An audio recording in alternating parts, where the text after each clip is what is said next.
అదేవిధంగా ఈ మద్యం కేసు 3,570 కోట్లే ఇప్పటి వరకు తేల్చింది. 3,570 కోట్లు మొత్తం లాగితే మొత్తం వీళ్ళందరినీ మిగతా రెస్ట్ ఆఫ్ ది 30 ఇంకా 36 మందిని విచారించాలా.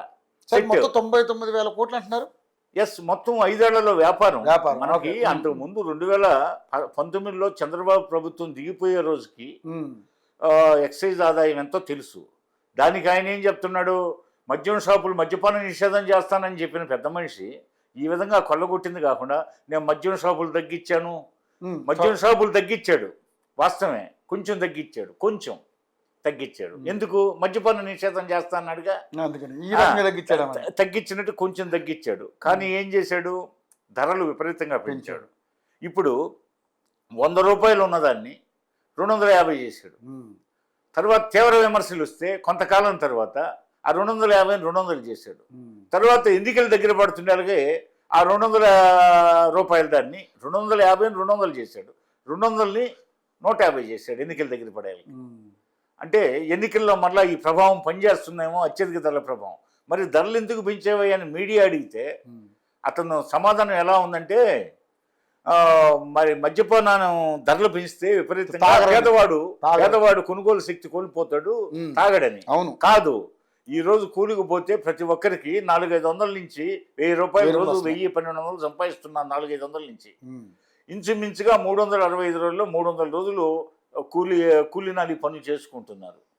పోతే వాళ్ళు 250 ఆయన పెట్టిన 300 పెట్టి ముందు తాగుతున్నారు. ఇంట్లో తీసుకుపోయి 100-150 ఇస్తున్నారు. ఇంట్లో గొడవలు సృష్టించాడు ఆ విధంగా. అంతకుముందు 100 రూపాయలు ఖర్చు పెట్టేవాడు ఈ రోజుకి, ఇప్పుడు తీసుకుపోయి రోజు 300 ఖర్చు పెడుతున్నావు. ఇంట్లోకి 100 ఇస్తే ఎలా జరగాల కుటుంబాలు అని చెప్పి కలహాల కాపురాలు అయిపోయినాయి ఈ నహ్యంలో. ఒక పక్కేమో ఈ మందు తాగి, ఈ స్పిరిట్ తాగి, ఈ ఆల్కహాల్ తాగి చనిపోయిన వాళ్ళు, ఈ ఆల్కహాల్ ఇంటికి తీసుకుపోయి తాగండి అన్నాడు. ఇంటికి తీసుకుపోయి తాగండి అంటే భార్యాభర్తలు పిల్లలతో గొడవలు. సరే, అవన్నీ మనం ఆల్రెడీ చూసాం. అదే విధంగా మరి ఈ పరిస్థితుల్లో ఈయన ఈ ధరలు పెంచాడు. ధరలు పెంచడం ఒకవైపు, ఆ విధంగా మళ్ళీ ఎక్సైజ్ ఆదాయం పెంచాను.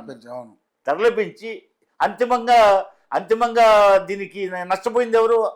అంతిమంగా నష్టపోయింది సామాన్యుడు. ఆరోగ్యపరంగా సామాన్యుడు దెబ్బతిన్నాడు, ఆర్థికంగా దెబ్బతిన్నాడు. వాళ్ళు పొదుపు తగ్గిపోయింది. జగన్మోహన్ రెడ్డి హయాంలో డ్వాక్రా మహిళల పొదుపు తగ్గిపోయింది. అతని హయాంలో సగటు తలసరి ఆదాయం తగ్గిపోయింది, జీడిపి తగ్గిపోయింది. మా గవర్నమెంట్ రాగానే ఫస్ట్ 8-9 నెలలకే జీడిపి మేము 2.1% అధికంగా వచ్చింది. పోతే జగన్మోహన్ రెడ్డి షాపులు తగ్గించానన్నాడు. అదేవిధంగా సిండికేట్ ప్రైవేట్ రంగానికి ఎందుకు ఇవ్వలేదు, సాంప్రదాయ పద్ధతిని ఎందుకు గౌరవించలేదంటే, లేదు వాళ్ళంతా సిండికేట్ అవుతారన్నాడు. ఇక్కడ జగన్మోహన్ రెడ్డి తన అనుకూలమైన మనుషులను పెట్టుకొని ఒక సిండికేట్గా ఏర్పడి అందరికీ వాటాలు పెట్టి తలా పీడికలు పంచుకుందామని చెప్పి ఇతను కింగ్ పిన్ గా ఉండి, బిగ్ బాస్ గా ఉండి, మాస్టర్ మైండ్ మిథున్ రెడ్డిని ఏర్పాటు చేసి ఆయనకి మళ్ళీ రాజకేశ్ రెడ్డిని, బాలాజీ గోవిందప్పని, విజయసాయి రెడ్డి లాంటి వాళ్ళని వీళ్ళందరినీ తోడిచ్చి, ధనంజయ రెడ్డి, కృష్ణమోహన్ రెడ్డి వీళ్ళంతా ఉన్నారు, అధికారులు ఉన్నారు.